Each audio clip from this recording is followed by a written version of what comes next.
to speak to that process. But you mentioned how much the community has been helpful in this case with videos, with sending information to you guys. So many people I've been talking to are asking, how can these people been safe in the future?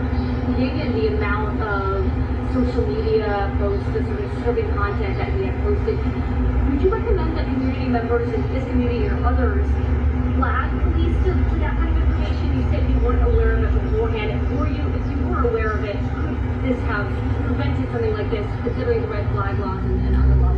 So the question is essentially social media. If we had known about some of the posts, would we have investigated? Do we encourage the community to report those? And the answer is absolutely. If the public sees something that is concerning online with anybody, they should notify the social media network it's posted on. They should notify local law enforcement. And that's when we get involved and we conduct an investigation. Law enforcement's going to do everything they possibly can to ensure the community is kept safe. But if we don't know about it, it's hard for us to investigate. Under the red flag laws in the state, though, would this potentially have been enough for you to confiscate weapons or take some sort of action? So in the case of September, the knives that Primo possessed, they were confiscated and they were secured for safekeeping. The rifles and considering the social media posts and the videos that we have now. So at that time, there was no information that he possessed any firearms, any rifles.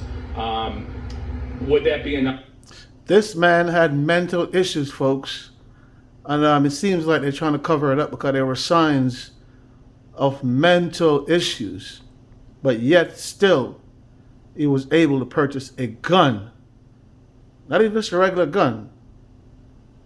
A high-power rifle that now took the lives of 7 innocent people that wanted to go out and enjoy a parade. I want you to comment and let me know how you feel about this case.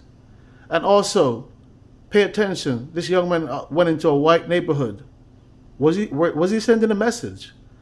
This time he didn't go into the white. Listen, it's crazy. First, they went into the black neighborhood up in Buffalo. Then in Texas, Uvalde, Texas, they went into the Hispanic neighborhood. Sadly, in that school, so many kids lost their lives. Chicago is pretty violent, but look at what happened. Now, they went to Illinois in a predominantly white neighborhood. Look at the orchestration, folks.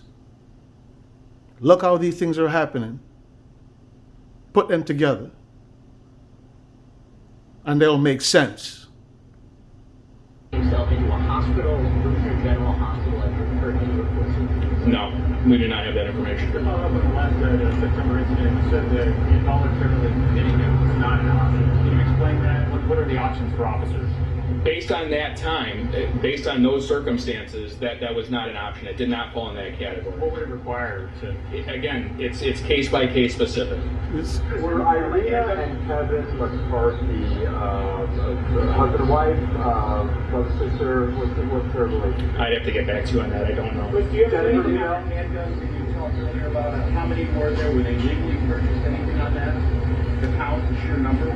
So he had purchased five firearms. 5 firearms, and that includes rifles and handguns as well. 5 guns. This man with mental issues, allegedly, was able to purchase 5 guns. The one in Uvalde, Texas, when he turned 18, he purchased 2 high-power rifles. The one in Buffalo also had several guns. Pay attention, folks. Not yet, but we are working on obtaining some information. What county is that victim in? Cook.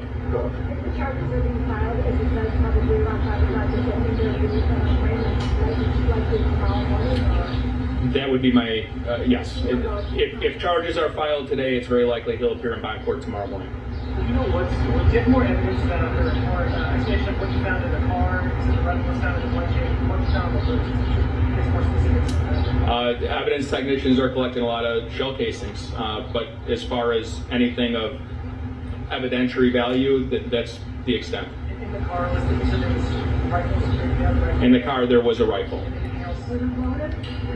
I would have to check and get back to you. Do you know if there anyone happening in that car with that He drove around to a number of places. He drove into Wisconsin, then he came back into Illinois. That's when the alert person who recognized the vehicle description from the press briefing called 911 and he was stopped. Chris, are you able to speak to any federal investigation, any possible federal indictments for being brought into the federal system? So the FBI, the ATF, our federal partners, the Department of Justice are very involved in this case. I can't speak for them. All I can say is they are on the ground here working with us in lockstep. And I could take two more. You know where in Going back to Wisconsin? the September incident, you said please notify state police. What was the follow-up from state police at that point? And was there any monitoring given what had happened of those social media accounts? And should there have been? Do you want to speak to that? My name is Master Sergeant Delilah Garcia. I'm Public Information Officer, Deputy Chief. So basically in September of 2019, ISP did receive information from Highland Park Police Department, and at that time, the individual named in the report did not have a void card or anything to revoke or to review. So at that point, that void part of it was our stance on that. And there was nothing done to say this person shouldn't be able to get. Is there in the future? Is any action like that taken? Well, that at that time, basically, so he didn't have a pending application, so there was nothing to review at that time when we got that notification. We didn't know, and a few months later, something else would happen. What was Really? Really? Are you listening, folks? Really?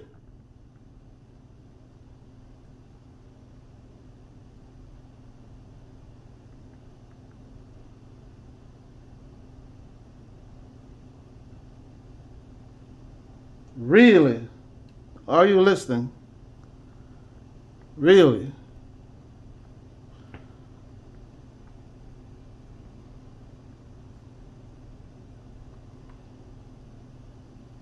Are you allowed to say this person can't get a void card? More questions regarding that procedure from the state police will be forthcoming. So we know there's going to be some questions directed to the state police on procedure, how FOID card applications work, when a notification comes in from local law enforcement. That is much better answered by the state police. It's very hard to speak to their policies and procedures. One more.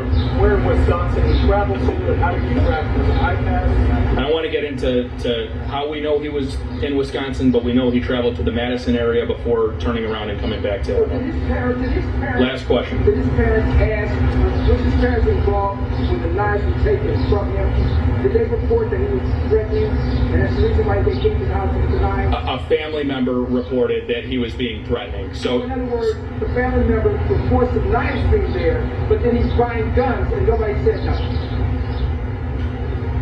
I'm not quite following your question. The police responded in September, okay, to this call. They responded, they took the knives out of the home, they filed the paperwork with the Illinois State Police. At that time, there was no function to make an arrest. There was no... But the parents are there watching him buy 5 or 6 or 7 guns. I don't know if the parents were there. I can't speak to that. All right, thank you. We'll be back at 5:30. All right, guys, just reminder, we're going to the west side of the state. Folks, So you you just see heard what the state happened? there from- Folks, did you hear that? Chronic pain, the inner demon coming to you. Like and support the channel. That was crazy. That was crazy. Folks, you listen to this keenly and let me know your thoughts about this case. Who dropped the ball?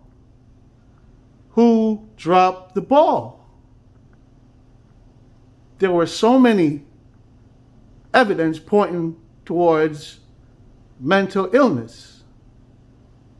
Who dropped the ball? Breaking news. Who dropped the ball? My heart goes out to Highland Park, Illinois, and for the ones who lost their lives. And also for the ones who are injured, I wish you a speedy recovery. For the ones who lost their lives, for their family, Godspeed to you, if you're a believer. But this is totally nonsense. Totally nonsense. Over and over and over again, the ball has been dropped. after seeing signs, warning signs, after warning signs, this young man was able to purchase so many guns to create a massacre of what he created in Illinois. Drove around to Wisconsin. He was moving around. Maybe he was trying to choose his targets. I don't know. But like they said, he was, this was planned because after he finished what he did, he disguised himself as a woman, blending in with the crowd. But he's so dumb, he left the gun behind. And the gun was purchased in his name. So of course, once you do the check on the gun, it goes right back to who? The shooter. The crazy person that did this. That they should have put away a long time ago in a mental facility and try to give him help. Over and over again, the ball has been dropped.